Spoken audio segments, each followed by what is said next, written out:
Welcome back to my channel self study. Today we will learn about evaluation. आज हम evaluation का पूरा concept पढ़ेंगे, उसका मीनिंग, डेफिनेशन, प्रोसेस, टाइप, कितने टाइप्स के होते हैं इवैल्यूएशन। आइए स्टार्ट करते हैं video. Evaluation is a process of determining based on evidence and interpretations gathered through examination and assessment and on the basis of agreed upon criteria. Evaluation मतलब किसी चीज़ का आउटकम निकालना, उसकी वर्थ बताना, उसको एग्जामाइन करना, उसको पूरा स्टडी करके उसकी वर्थ बताना। According to Tuckman, evaluation is a process wherein the parts, process or outcomes of the program are examined to see whether they are satisfactory. Evaluation एक ऐसा प्रोसेस है जिसके थ्रू हम जो भी एग्जामाइन करते हैं, उसको स्टडी करते हैं, वो सही तरीके से किया है नहीं किया हमने स्टडी, उसकी सही तरीके से वर्थ बता पाए हैं नहीं बता पाए हैं। This is called an evaluation, particularly with reference to the program stated objectives of our own standard of excellence. For example, teacher जब एग्जामिनेशन में पेपर चेक करते हैं तो वो इवैल्यूएट करते हैं स्टूडेंट की नॉलेज कैसी है, किस तरीके से कितनी नॉलेज है, उसी के अकॉर्डिंग पेपर में लिखा होता है स्टूडेंट ने, तो वो हो गया इवैल्यूएट करना, इवैल्यूएशन। अब कैरेक्टरिस्टिक्स क्या है इवैल्यूएशन के? Evaluation is a continuous process. ये एक कंटिन्यूस प्रोसेस है। फॉर एग्जांपल, फर्स्ट ईयर में भी इवैल्यूएशन होता है, सेकेंड ईयर में भी इवैल्यूएशन होता है एंड थर्ड ईयर में भी इवैल्यूएशन होता है। तो ये एक कंटिन्यूस प्रोसेस है, ये चलता ही जाता है। It is a comprehensive and includes everything. ये एक कॉम्प्रिहेंसिव प्रोसेस है एंड इसमें सब कुछ इंक्लूड होता है। It is a learner centred process.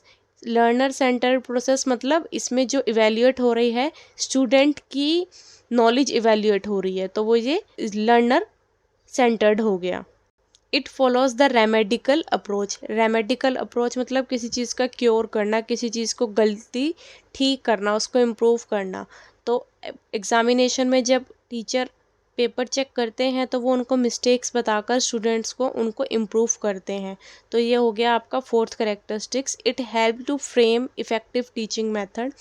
Her teaching method में इवैल्यूएट करना, इवैल्यूएशन बहुत ज़रूरी है। विदाउट इवैल्यूएशन के सही तरीके से टीचिंग भी नहीं हो पाएगी and it's a corporative process whether the teacher and the learner both participate equally. इसमें दोनों ही पार्टिसिपेट इक्वली करते हैं, चाहे फिर वो लर्नर हो या फिर टीचर हो। अब एलिमेंट्स देखते हैं। Elements of evaluation system 5 elements हैं। फर्स्ट है ऑडियंस, सेकंड है पर्पस, थर्ड है क्वेश्चंस, फोर्थ है स्कोप एंड फिफ्थ है रिसोर्सेज। अब ऑडियंस मतलब किसको इवैल्यूएट करना है? टीचर स्टूडेंट्स को इवैल्यूएट करेगा, तो ये स्टूडेंट्स के लिए है। This includes students who are going to be evaluated by the evaluator. Evaluator के थ्रू जो भी स्टूडेंट्स इवैल्यूएट होंगे। Purpose, it is the motive for which the evaluation is conducted. जिसके लिए हम इवैल्यूएट कर रहे हैं, स्टूडेंट सेंटर्ड होता है इवैल्यूएशन, तो स्टूडेंट्स के लिए कर रहे हैं, तो ये मोटिव किसके लिए है? It is the motive for which the evaluation is conducted. Third है question, these are the queries needed to be answered. मतलब जो भी क्वेश्चंस पूछेंगे स्टूडेंट्स अपने टीचर से, तो टीचर का उसको क्वेश्चंस को रिजॉल्व कर आंसर देना होता है। अब है fourth scope. It refers to the specified arena where the evaluation is applicable. Scope मतलब specified area where the evaluation is applicable, कहाँ पे ये एप्लीकेबल होता है। Resources are the combination of variables through which the evaluation is to be done. Resources मतलब किस behalf पे evaluate करेगा टीचर, उनकी नॉलेज के बिहाफ पे इवैल्यूएट करेगा स्टूडेंट्स को। ये हो गया आपका रिसोर्सेज। प्रोसेस क्या है इवैल्यूएशन का? Process of evaluation system. Evaluation is a continuous process consisting of 4 major steps. First step है set objective. The first step to evaluation process is setting up objective. These predefined objectives are needed to in order to carry out evaluation effectively and efficiently with correct results. Teacher पहले objective set करता है। For example, पहले examination के लिए paper set करता है, वो पहले से ही उनके प्री डिफाइंड होते हैं कि वो कौन कौन से क्वेश्चंस देंगे एग्जामिनेशन में। सेकंड है development and use of measuring instruments. After setting objective of evaluation, our next step is to determine the measuring scale so that the evaluation can be done। अब पेपर सेट होने के बाद अब evaluate करना है, for example using absolute marking और a grade based evaluation system. Proper तरीके से उनको मार्क देने हैं उनके नॉलेज के बिहाफ पर या फिर ग्रेड देने हैं। थर्ड है interpretation of data. At this stage data collected is interpreted to give meaningful insights to the student. अब इसमें स्टूडेंट के पास जितनी भी इंफॉर्मेशन होती है, जितना भी उनके पास नॉलेज होती है, वो सब डेटा को कलेक्ट करते हैं एंड एग्ज़ाम देते हैं। अब लास्ट है result and feedback. At the final level the interpretation made at the earlier stage now reported are black and white. अब एग्ज़ाम देने के बाद जो भी उनको आता है उसके बिहाफ पर टीचर उनको इवेल्युएट करता है, देन उनको फीडबैक देता है, चाहे वो अच्छा हो या बुरा हो, या फिर जो भी उनकी मिस्टेक्स होती हैं इम्प्रूवमेंट के लिए वो उनको बताता है ताकि वो अच्छे से आगे ग्रो कर पाएँ। कौन से प्रोसेस थे इवेल्युएशन के? फर्स्ट है set objective, for example paper set करना। Second development and use of measuring instruments, teacher evaluate करेगा उनके एग्जामिनेशन में। थर्ड है इंटरप्रिटेशन ऑफ डाटा, स्टूडेंट की होलिस्टिक व्यू, पूरी स्टूडेंट की परफॉर्मेंस बताता है इंटरप्रिटेशन ऑफ डेटा टीचर को। लास्ट है रिजल्ट एंड फीडबैक। अब कितने टाइप्स के इवेल्युएशन होते हैं? फर्स्ट है placement evaluation. This evaluation system is majorly used for determining whether the student have the required skilled and aptitude the joining the. अब आपने देखा होगा कोई भी कोर्स करने से पहले सबसे पहले एंट्रेंस एग्ज़ाम होते हैं, वो स्टूडेंट की रिक्वायर्ड स्किल्स को पहले देखते हैं कि इतना कैपेबल है स्टूडेंट या नहीं है उस एग्ज़ाम को, उस कोर्स को करने के लिए। तो ये हो गया आपका प्लेसमेंट इवेल्युएशन। अब इसके कुछ पॉइंट्स हैं। प्लेसमेंट इवेल्युएशन सबसे पहले किया जाता है, कोर्स की स्टार्टिंग में ही किया जाता है, एंड स्टूडेंट का कैलिबर चेक किया जाता है कि वो कोर्स का प्रेशर उतना हैंडल कर पाएगा नहीं कर पाएगा। जो भी स्टूडेंट के पास नॉलेज है उसके बिहाफ पर टीचर स्टूडेंट्स को चेक करता है उसकी नॉलेज। सेकंड है formative evaluation. Under formative evaluation the examination is done during the teaching learning process, it focus on the process.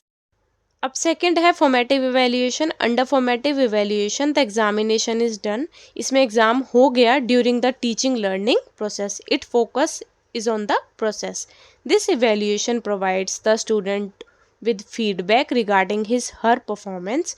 जो भी एग्ज़ाम में उन्होंने लिखा है, जो भी जैसी भी उनकी परफॉर्मेंस रही एग्जामिनेशन हॉल में, उसके बिहाफ पर टीचर उनको फीडबैक देगा। अब ये इंटरनल सिस्टम ऑफ इवेल्युएशन है, इसका पूरा फोकस रहता है टीचर स्टूडेंट को इम्प्रूव करने पर, उसके आउटकम पे इतना फोकस नहीं रहता है। एंड यहाँ पर जो टीचर है वो एक कोच का रोल प्ले करता है स्टूडेंट को इम्प्रूव करने के लिए, एंड ये कंटिन्यूस बेसिस पे चलता रहता है। थर्ड है diagnostic evaluation. Diagnostic evaluation AIIMS toward providing the reason or the explanation for the related problem, hence these are more comprehensive and detailed। Diagnostic मतलब आपको नाम से ही समझ में आ रहा होगा, किसी भी बीमारी का जो डायग्नोस करते हैं उसको देखते हैं जैसे डॉक्टर्स, तो सेम एग्जांपल टीचर भी स्टूडेंट को डायग्नोस करता है, उसके एम की तरफ उसको मोटिवेट करता है, जो भी उसकी मिस्टेक्स होती हैं, जो भी उसमें कमी होती है उसको ठीक करता है, इम्प्रूवमेंट दिलवाता है, एंड ये काफ़ी कॉम्प्रिहेंसिव एंड डिटेल्ड इवेल्युएशन है। It focuses on the causes of problems in learning. जो भी लर्निंग में प्रॉब्लम्स आ रही है उसमें ये फोकस करता है, कॉम्प्रिहेंसिव है, एंड जो भी प्रॉब्लम्स आ रही होती है उसका रीज़न ढूंढता है क्योर करने के लिए, ठीक करने के लिए।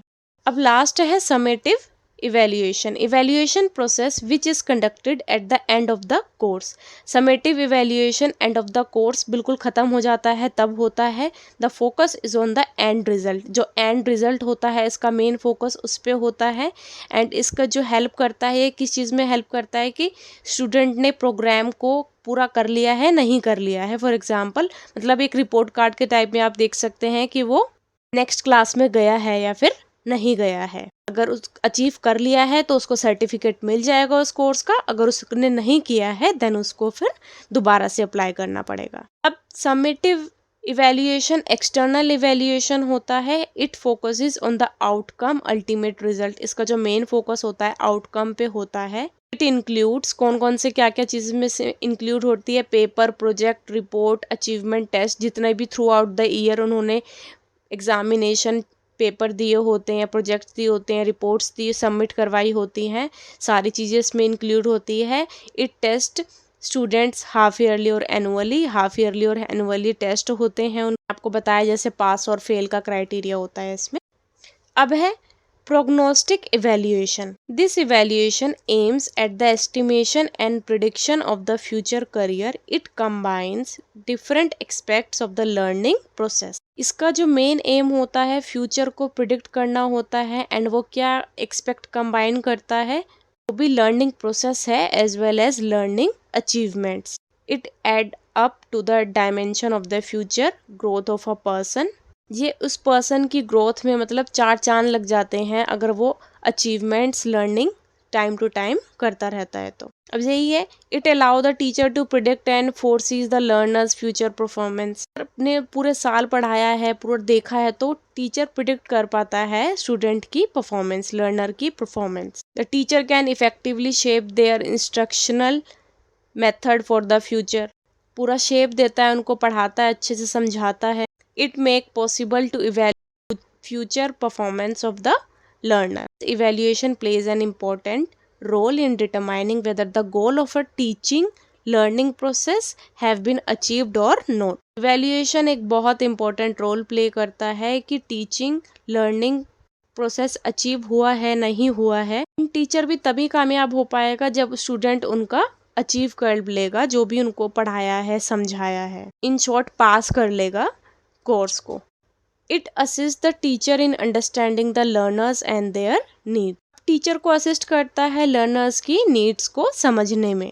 आई होप आपको ये पूरा अच्छे से समझ में आ गया होगा इवेल्युएशन क्या है, कितने टाइप्स के होते हैं एंड कौन कौन क्या प्रोसेस है। If you like this video kindly subscribe the channel self study. Thank you.